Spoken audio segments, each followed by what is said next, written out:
9 times out of 10, you do not want to get fired from your job. Because do not forget, if you are let go, it probably means you're not going to make any money and you're going to wake up every day going, ah! It's just what we as human beings do. I don't know what that noise was. But when it comes to the world of professional wrestling, especially a few years ago before the birth of AEW, there were a lot of superstars who were like, man, I'm having a really good time, but please, oh please, can I just leave? So my name is Simon from What Culture, and yes indeedy, this is 6 times WW wrestlers tried and failed to get themselves fired. Number 6, the Revival. So you always imagined that it was going to be quite hard for the Revival when they did go from NXT to the main roster, because they were super duper proud, as they should have been, of being professional wrestlers and not sports entertainers. And they even said this a few times. As we know, Vince McMahon did not like that word. Dustin Dawson still went out there every single time and had killer matches, but you could kind of see the frustrations, especially when they started subtweeting the likes of New Japan Wrestling and the Young Bucks, and at one point they even came out wearing gear that had hashtag FTR on it, which was an in-joke that wasn't happening with inside WWE. Was happening in other promotions. I mean, flipping Cody Rhodes had started that when he had said flub the Revival on an episode of BTE. So this was like all our worlds coming together, or like a forbidden door being opened. Remember those days when no one knew what that meant?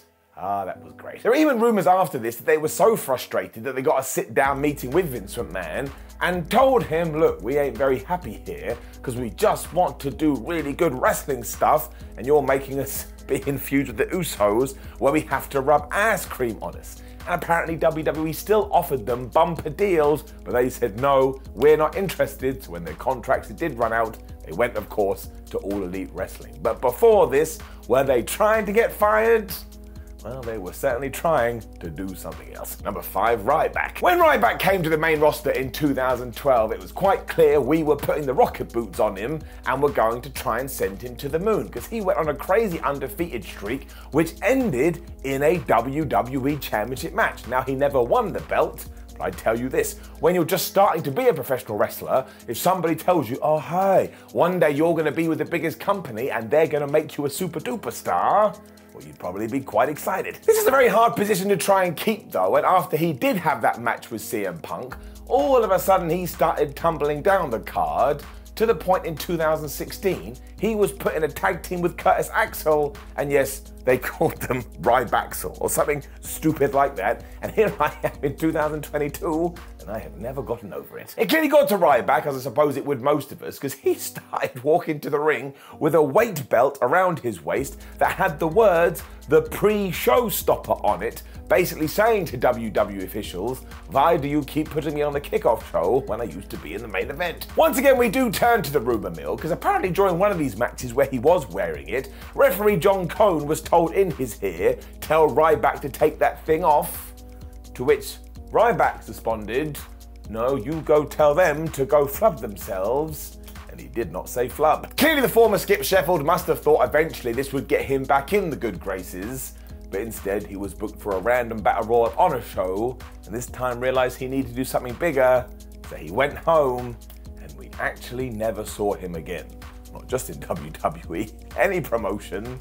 He quite literally vanished. Number 4, EC3. EC3's journey through WWE has been absolutely crazy, because he was part of NXT way back in the day, and most people looked at him and thought, well, he'll absolutely get to the main roster, but instead, he left that contract, he went to TNA, made a name for himself, got even more jacked, got even more muscular, so once again, fans were like, oh, now he's gonna go back to WWE, and he's going to be a huge success. And he did right in NXT, but when he got to Raw and SmackDown, Vince McMahon decided, well, you know what?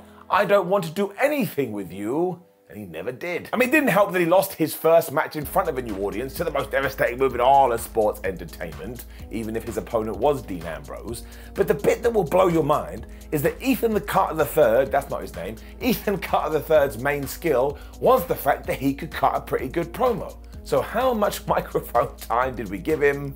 0. Before long, he was part of the Chasing 24/7 pack, which is never good. And this isn't a slight on him, but if you go and watch these segments, you can tell that EC3 had just given up because he could see the writing on the wall. So I would presume he was like, well, maybe if I look like I don't care, eventually they'll get rid of me. But for a long ass time, they didn't. Instead, it took to the pandemic in 2020 when from nowhere, WWE made a bunch of releases and EC3 was one of them. But I tell you this, kind of feel like he wanted to go long before this. Who could blame him? Number 3, Charlotte Flair. Okay, so we go back to Murmur City for one last ride.